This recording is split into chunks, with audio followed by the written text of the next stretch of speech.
Olá a todos vocês, sejam bem-vindos ao nosso encontro com a palavra de hoje. Estamos estudando detalhadamente a carta de Paulo aos Romanos e temos tido o privilégio de mergulhar em profundas verdades bíblicas. É uma grande alegria ter você conosco. Para recapitular o que vimos nos últimos programas, eu gostaria de ler a partir do versículo 14 até o final do capítulo 1 da carta de Paulo aos Romanos. Você que tem acompanhado esse estudo conosco já sabe que esse texto trata das acusações de Deus contra o homem, de atos que a humanidade cometia e ainda comete. Também encontramos nesse texto algumas decisões que Deus tomou em relação ao homem, válidas para aqueles tempos e também para os dias de hoje. Além disso, também vimos quais foram as consequências que Deus permitiu que sobrevivessem sobre a família humana, consequências essas que o homem arca até hoje. O que temos neste texto é a explicação de Deus sobre o que era e ainda é a humanidade. Por isso, se você compreender bem esta passagem das Escrituras, não se surpreenderá com o que vai descobrir. As boas novas são a única solução de Deus para a família humana, para aquela época e também para os nossos dias. Pense em tudo isto à medida que acompanhar a leitura do texto. Vamos começar a partir do versículo 18 até o final do capítulo 1 de Romanos e depois voltaremos para o versículo 14 e leremos até o versículo 17. Vamos à leitura. Portanto, a ira de Deus é revelada dos céus contra toda impiedade e injustiça dos homens que suprimem a verdade pela injustiça, pois o que de Deus se pode conhecer é manifesto entre eles, porque Deus lhes manifestou. Pois desde a criação do mundo, os atributos invisíveis de Deus, seu eterno poder e sua natureza divina, têm sido vistos claramente, sendo compreendidos por meio das coisas criadas, de forma que tais homens são indesculpáveis, porque tendo conhecido a Deus, não o glorificaram como Deus, nem lhe renderam graças, mas os seus pensamentos tornaram-se fúteis e o coração insensato deles obscureceu-se. Dizendo-se sábios, tornaram-se loucos e trocaram a glória do Deus imortal por imagens feitas segundo a semelhança do homem mortal, bem como de pássaros, quadrúpedes e répteis. Por isso Deus os entregou à impureza sexual, segundo os desejos pecaminosos do seu coração, para a degradação do seu corpo entre si. Trocaram a verdade de Deus pela mentira e adoraram e serviram a coisas e seres criados em lugar do Criador, que é bendito para sempre. Amém. Por causa disso, Deus os entregou a paixões vergonhosas. Até suas mulheres trocaram suas relações sexuais naturais por outras contrárias à natureza. Da mesma forma, os homens também abandonaram as relações naturais com as mulheres e se inflamaram de paixão uns pelos outros. Começaram a cometer atos indecentes homens com homens e receberam em si mesmos o castigo merecido pela sua perversão. Além do mais, visto que desprezaram o conhecimento de Deus, ele os entregou a uma disposição mental reprovável para praticarem o que não deviam. Tornaram-se cheios de toda sorte de injustiça, maldade, ganância e depravação. Estão cheios de inveja, homicídio, rivalidades, engano e malícia. São bisbilhoteiros, caluniadores, inimigos de Deus, insolentes, arrogantes e presunçosos. Inventam maneiras de praticar o mal. Desobedecem a seus pais, são insensatos, desleais, sem amor pela família, implacáveis. Embora conheçam o justo decreto de Deus de que as pessoas que praticam tais coisas merecem a morte, não somente continuam a praticá-las, mas também aprovam aqueles que as praticam. Sou devedor tanto a gregos como a bárbaros, tanto a sábios como a ignorantes. Por isso estou disposto a pregar o Evangelho também a vocês que estão em Roma. Não me envergonhe do Evangelho, porque é poder de Deus para a salvação de todo aquele que crê, primeiro do judeu, depois do grego. Porque no Evangelho é revelada a justiça de Deus, uma justiça que do princípio ao fim é pela fé, como está escrito, o justo viverá pela fé. Bom, você provavelmente já tinha ouvido falar sobre todos estes atos praticados pelo homem antes de começarmos a estudar esse texto, não é mesmo? Estas acusações que pesaram sobre a família humana ainda pesam até hoje. Será que também pesam sobre a sua vida? Para responder e deixar esse texto mais pessoal, vamos trocar todos os pronomes pessoais e relativos que estão no plural e colocá-los na primeira pessoa do singular. Ao invés de dizermos eles, vamos dizer eu. Transfira este texto para a sua vida. Como dissemos no último programa, Deus não tinha de dar nenhuma explicação para nós quando escreveu Gênesis capítulo 3, que fala da queda do homem, nem este capítulo de Romanos. Mas ele queria que soubéssemos como tudo tinha acontecido para entendermos como a família humana é hoje. Tenho certeza que você vai concordar que a realidade descrita neste capítulo não se refere apenas ao que era, mas ao que ainda é e acontece na humanidade. Por isso este livro está dirigido também a mim e a você. O segundo capítulo começa com duas objeções do homem às acusações que Deus fez. A primeira foi: quem? Eu? Você está falando de mim? Eu sou judeu e os judeus receberam uma lei, fomos separados e diferenciados de todos os outros povos da terra. Somos salvos.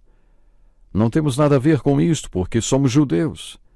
A segunda objeção foi: quem? Eu? Você não percebeu que sou um bom pagão, uma boa pessoa? Você não pode estar falando de mim? Não faço nenhuma dessas coisas. Mas Paulo respondeu: estou falando de você, sim, Senhor. E conclui o capítulo 3 dizendo que todos nós pecamos e por isso precisamos da graça de Deus. Na minha opinião, toda pessoa que acha que não peca tem uma ideia errada do que é pecado. O que é pecado, afinal? Depois que definimos o que é pecado, fica fácil entender o capítulo 3, no qual Paulo afirmou que estava falando de todos nós. No capítulo 1, temos as acusações de Deus contra a humanidade e as consequentes decisões dele. Deus entregou os homens. Você está lembrado desta expressão? Deus não desistiu dos homens, mas os entregou aquilo que eles queriam tanto. E hoje Deus também faz isto. É a vida.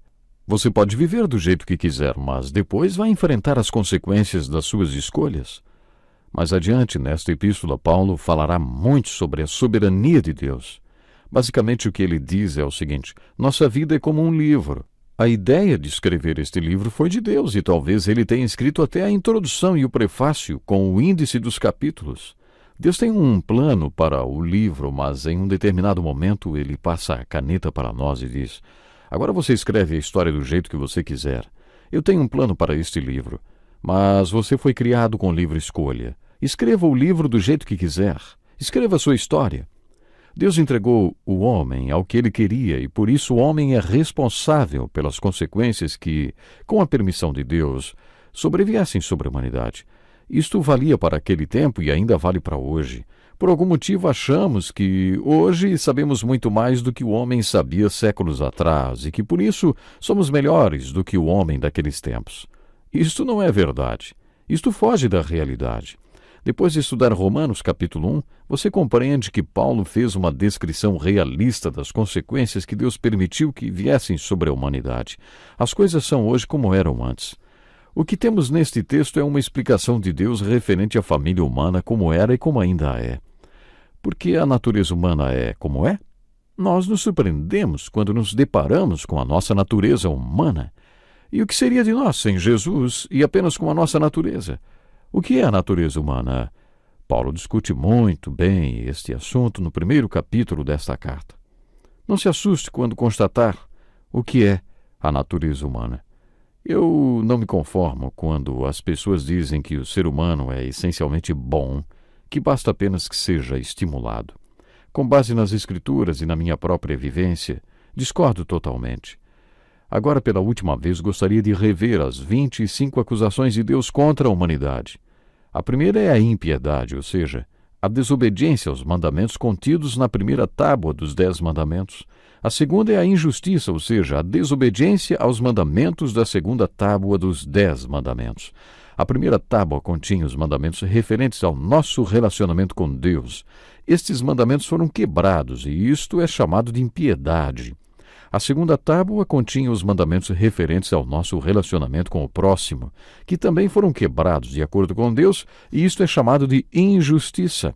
A próxima acusação é que o homem, apesar de conhecer a justiça, suprime-a pela injustiça.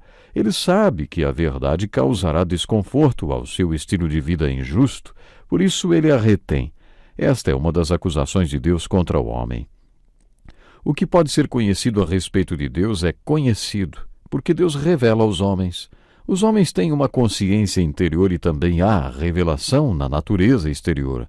Deus não afirma que se possa conhecer o Evangelho através da revelação natural, mas diz que a natureza revela duas coisas a respeito de Deus: sua divindade e seu poder eterno. Por isso Deus diz que os homens são indesculpáveis. Através da natureza, eles podem saber o suficiente e por isso são indesculpáveis. Pecado é saber o que deve ser feito e acabar suprimindo a verdade por causa do seu estilo de vida contrário a ela. Mas se você anda na luz da verdade que conhece, a situação é outra. Os homens sempre têm uma religião, têm algumas ideias sobre o que é certo e o que é errado, têm consciência e o conjunto de regras, mas nunca vivem de acordo com elas. Por isso Deus afirma que eles não têm desculpa. Deus afirma que quando eles têm um encontro com Deus, não dão a Deus o lugar de direito em suas vidas, não o glorificam como Deus e se tornam ingratos.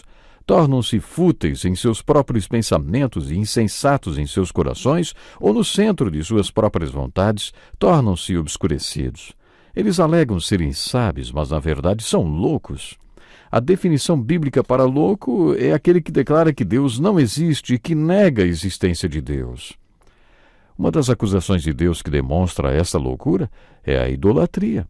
A idolatria sempre esteve presente em toda a história da civilização e ainda está presente hoje em algumas culturas. Nós também temos nossos próprios ídolos. Quando adoramos a Deus, estamos declarando que Ele é digno de tudo que é nosso: tempo, energia, dinheiro, afeição, tudo. Deus é merecedor de tudo isto. Só Deus é, ninguém mais. Mas quando dedicamos tudo isto a alguma coisa ou a alguém, nos tornamos tão culpados de idolatria como aqueles que literalmente adoram ídolos. Deus entrega a estes idólatras. Bom, nós temos que ficar por aqui, mas no próximo programa vamos continuar com este precioso estudo da carta de Paulo aos Romanos. Viva de bem com Deus, viva de bem com a vida. Deus lhe abençoe. Até o próximo programa. Que lição importantíssima! Este é um estudo escrito pelo Dr. Dick Woodward, na voz do pastor Edson Bruno. Até o nosso próximo encontro com a palavra.